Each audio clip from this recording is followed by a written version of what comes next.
আমি আবারও সরাসরি কথা বলবো সৌভিকের সঙ্গে। এক তো হচ্ছে প্রধানমন্ত্রী, তার এসপিজি সিকিউরিটি রয়েছে, পাশাপাশি একাধিক রাজ্যের মুখ্যমন্ত্রী সেদিন উপস্থিত থাকার কথা রয়েছে সৌভিক। ফলে নিরাপত্তা ব্যবস্থা সেখানে যতক্ষণ যেন কোনো ফাঁক ফোকর না থাকে, সেটাই আজকে কার্যত একবার খতিয়ে দেখলেন পুলিশ আধিকারিকেরা।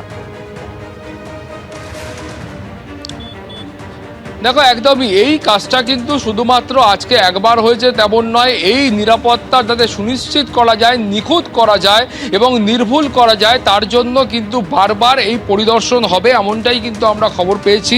তার পাশাপাশি তোমাকে দেখবো যে প্রস্তুতির কথা তোমাকে বলছিলাম, তুমি দেখতে পাচ্ছ যে এই মুহূর্তে আরও দুটি ট্রাক সেটা ব্রিগেড প্যারেড গ্রাউন্ডের এই যে মাঠ রয়েছে সেখানে এসে উপস্থিত হয়েছে এবং এর মধ্যে মূলত যে সভাস্থল রয়েছে সেইটা বানাবার জন্য, সভা মঞ্চ বানাবার জন্য যা যা সামগ্রী প্রয়োজন হয় সেই ধরনের একাধিক জিনিস কিন্তু ইতিমধ্যে নিয়ে আসা হচ্ছে। ফলে যে প্রশ্নটা তুমি করছিলে যে নিরাপত্তার বিষয়টা, এই নিরাপত্তার বিষয়টাই কিন্তু আপাততভাবে মূল অগ্রাধিকার পাবে। তার কারণ তুমি জানো যে দেশের মাননীয় প্রধানমন্ত্রী তিনি উপস্থিত থাকবেন, স্বরাষ্ট্রমন্ত্রী তিনি উপস্থিত থাকবেন, বিজেপির সর্বভারতীয় সভাপতি সহ একাধিক রাজ্যের যারা মুখ্যমন্ত্রী রয়েছেন তারা উপস্থিত থাকবেন।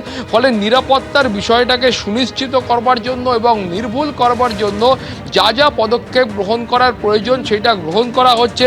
প্রাথমিক পর্যায়ে এসপিজির যারা আধিকারিক রয়েছেন তারা এই গোটা যে এলাকা রয়েছেন সেই এলাকা পরিদর্শন করে গিয়েছেন এবং কলকাতা পুলিশ বা এ রাজ্যের পুলিশের যারা শীর্ষস্থানীয় কর্তারা রয়েছেন, যারা দায়িত্বে রয়েছেন, তারাও কিন্তু ইতিমধ্যে ব্রিগেড প্যারেড গ্রাউন্ডের এই সভাস্থল তারা কিন্তু ঘুরে দেখে গিয়েছেন।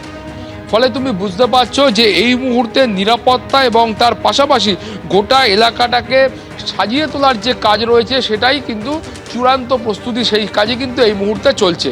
ধন্যবাদ শুভজিৎ।